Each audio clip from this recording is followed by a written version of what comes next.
Саламатсыздар ма?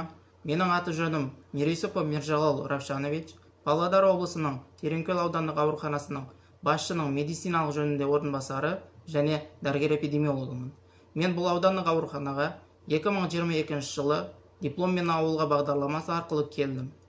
2024 жылы қыркүйек айынан бастап басшының маған деген сенімі және ұсынысы арқылы басшы орынбасары лауазымына тағайындалдым. Бұл әрине маған деген сенім, бұл сала нағыз жауапкершілікті, күрделі шешім қабылдауды талап ететін бағыт екенін сезіндім.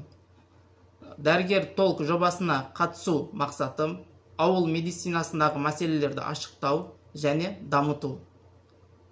Ауыл медицинасы дамытудың ең алғашқы мәселесі бұл дәрігер тапшылығын жою және медициналық құрал-жабдықтарды жақсарту.